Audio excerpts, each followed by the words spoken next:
हरिओम प्रिय दर्शकों, यदि आपकी तुला राशि या तुला लग्न है तो इस वीडियो को बहुत ध्यान से देखिएगा, समझिएगा। इस वीडियो में हम समझने वाले हैं कि अब वो कौन सी घटनाएं हैं जो घटने वाली हैं 23 नवंबर 2025 से लेके 3 अगस्त 2026 के बीच में।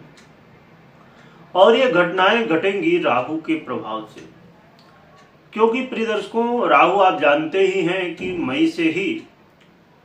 18 मई से ही गोचर कर रहे हैं शनिदेव की मूल त्रिकोण राशि कुंभ राशि पर। परंतु 23 नवंबर 2025 को अब ये नक्षत्र परिवर्तन करने जा रहे हैं और ये नक्षत्र परिवर्तन बहुत ही महत्वपूर्ण है। क्यों महत्वपूर्ण है? क्योंकि ये अब शतभिखा नक्षत्र में गोचर करना शुरू करेंगे और शतभिखा नक्षत्र स्वयं राहु का ही नक्षत्र है, तो ये अपने ही नक्षत्र में गोचर करेंगे, जिसकी वजह से ये बहुत ज़्यादा बली हो जाएंगे। और राहु बली जब हो जाएंगे तो ये 2 दिन 4 दिन के लिए नहीं, हमने जैसे अभी समझा, ये लंबे समय के लिए है और लगभग देखा जाए तो ये 8 महीने 10 दिन के लिए लगभग इनका गोचर काल रहने वाला है।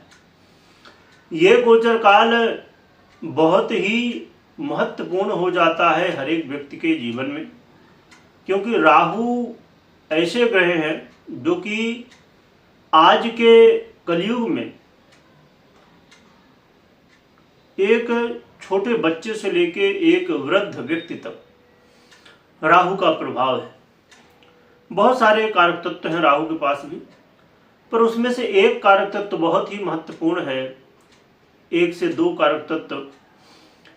एक कारक तत्व है सोशल मीडिया। सोशल मीडिया में राहु का प्रभाव या ऐसी चीज़ों पर जो कि हैं, आप महसूस कर सकते हैं पर उसे पकड़ नहीं सकते। इसी तरह जैसे भ्रम की स्थिति है, किसी व्यक्ति को भ्रम हो जाए, कंफ्यूजन हो जाए, वहाँ पर राहु का प्रभाव। शंका की स्थिति, वहाँ पर राहु का प्रभाव। सोशल मीडिया जिससे लगभग काफ़ी लोग जुड़े हुए हैं, है ना, 80 से 90% लोग कहा जाए कि जुड़े हुए हैं। तो ऐसे राहु ग्रह का प्रभाव अब और भी बढ़ेगा, क्योंकि जब कोई भी ग्रह ऐसी स्थिति में आए, यानी कि स्वयं के नक्षत्र में जब कोई ग्रह आता है तो बहुत बली हो जाता है, और बली होने पर ग्रह अपना और भी अधिक फल देने लगता है, संपूर्ण फल देने लगता है। तो राहु महाराज का बली होना बहुत लोगों के लिए तो अच्छा है, तो बहुत लोगों के लिए समस्याएं हैं। क्योंकि यदि आपको राहु अच्छे फल दे रहे थे तो अच्छे फल अब और भी ज़्यादा देंगे, और यदि आप बुरे फल दे रहे थे तो अब और भी ज़्यादा बुरे फल देंगे। तो सबसे पहले हम समझ लेते हैं कि बुरे फल क्या देने वाले हैं और फिर अच्छे फल क्या देंगे, और जो ये बुरे फल देंगे उनके लिए बचाव क्या होगा, उपाय क्या होगा, ये भी समझेंगे। देखा जाए तो वर्तमान में तुला वालों के लिए आपके पंचम भाव में गोचर कर रहे हैं राहु का। गोचर काल आपके जीवन में इस समय आपने, क्योंकि 18 मई से राहु गोचर कर रहे हैं तो लगभग 6-7 महीने का समय लगभग गुजर चुका है। इसके बीच में आपने महसूस किया होगा कि राहु महाराज आपके हर एक काम में रुकावटें, यानी कि आप ये महसूस कर रहे होंगे कि मेहनत तो खूब कर रहे हैं पर रिजल्ट नहीं मिल रहा, काम बनते बनते बिगड़ जाते हैं, लगता है बस भैया अब काम बन ही जाएगा, परंतु पता चला कि थोड़ा सा कमी रह गई। और कहा जाए यदि कि 90% 95% काम हो गया, 5% बचा रहा या 1-2% बचा रहा और काम में गड़बड़ी हो गई कुछ न कुछ, और फिर काम रुक गया, है ना। चाहे वो आप इंटरव्यू दे रहे हो, सब कुछ अच्छा आ रहा था, बस थोड़ी सी एक कमी रह गई, आप एग्ज़ाम दे रहे हो या जो भी अन्य कार्य, बिजनेस हो या इत्यादि इत्यादि बहुत सारे कार्य जो भी आप काम कर रहे हो, तो ऐसी समस्याएं आप झेल रहे हैं।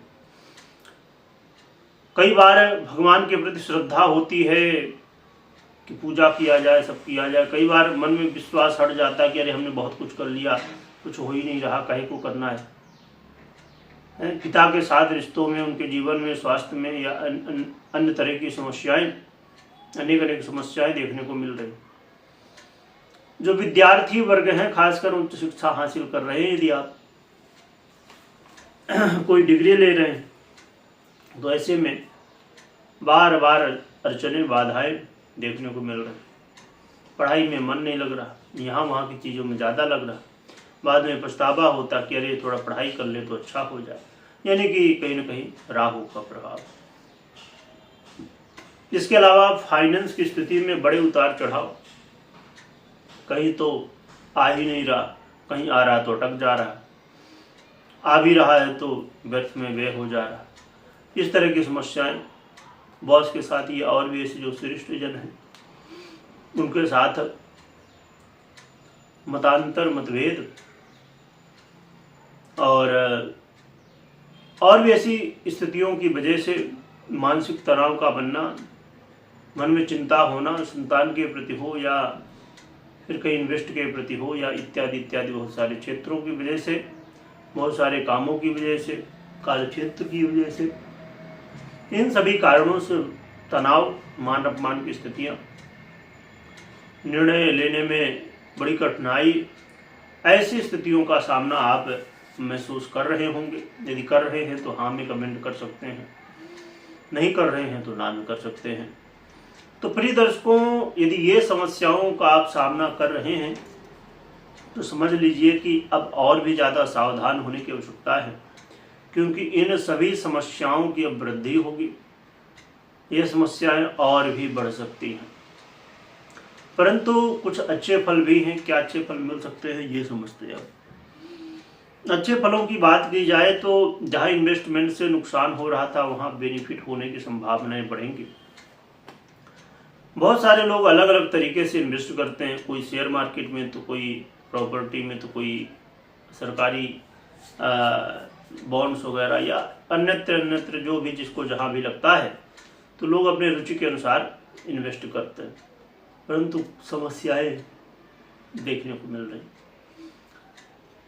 और जो भी सामान्य विद्यार्थी हैं उनके लिए अब जो भ्रम की स्थिति थी वो कम होगी, पढ़ाई में थोड़ा मन लगना शुरू हो जाएगा।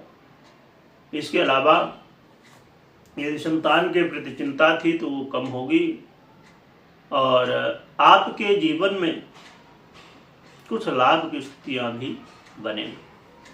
तो देखा जाए तो अब राहु के जो कुछ प्रभाव, बुरे प्रभाव थे, उनमें कुछ में कमी और कुछ अच्छाइयाँ भी देखने को मिलेंगी। तो तैयार हो जाइए राहु के इन प्रभावों से बचने के लिए। जानते हैं राहु के इन प्रभावों से, दुष्प्रभावों से बचने के लिए क्या उपाय करना चाहिए। इसमें सबसे बड़ा और सरल उपाय है हनुमत आराधना। हनुमत आराधना करिए, हनुमान जी की सेवा करिए। अपने घर में आप हनुमत यंत्र, हनुमान जी का यंत्र, राहु का यंत्र स्थापित कर सकते हैं विधि विधान से और फिर पूजन करें, अर्चन करें। जो भी विधि आपको मालूम है उसके अनुसार आप कर सकते हैं। इसके अलावा यहाँ पर हनुमान जी की आराधना तो करना ही है। साथ में यदि आपके लिए संभव हो या आपसे ज़्यादा कुछ ना हो पाए तो आप फिर 8 मुखी रुद्राक्ष भी धारण कर सकते हैं, या तो आप काले हकीक की माला से राहु के मंत्र रांग राहवे नमः या राहु के अन्य मंत्रों का भी जप कर सकते हैं। तो ये सब उपाय हैं, जो भी आपको समर्थता हो कर सकते हो। यदि आपकी समर्थता सभी उपायों की करने की है तो आप सभी को कर सकते हैं, एक की करनी तो एक की कर सकते हो, जो भी आपके लिए संभव हो, सरल हो। तो ये उपाय करिए अपनी इच्छा अनुसार। और आपको उपाय में बताई हुई सही चीज़ों को यदि चाहिए, है ना, चाहे रुद्राक्ष हो चाहे यंत्र हो, तो आपको इस वीडियो के डिस्क्रिप्शन में लिंक मिल जाएगी, वहाँ पर आप चेकआउट कर सकते हैं अपने हिसाब से। एक बात का हमेशा ध्यान रखिए, सभी उपायों को या एक उपाय को या 2 उपाय को करना वो तो आपके मन की बात है। पर यह बात हमेशा ध्यान रखिए कि कभी भी कोई भी निर्णय लेना हो तो अब जैसे हमने राहु की बात की, तो राहु को जरूर चेक करिए कैसी क्या स्थिति में, ये जरूर चेक करिए कि और भी क्या कैसे ग्रह हैं, क्या दशाएं हैं। यानी कि पर्सनल कुंडली विश्लेषण के बाद ही कोई भी निर्णय लेना चाहिए। कमेंट में जय बजरंगबली लिखिएगा, लिखने के साथ स्मरण करिएगा। वीडियो देखने के लिए बहुत बहुत धन्यवाद।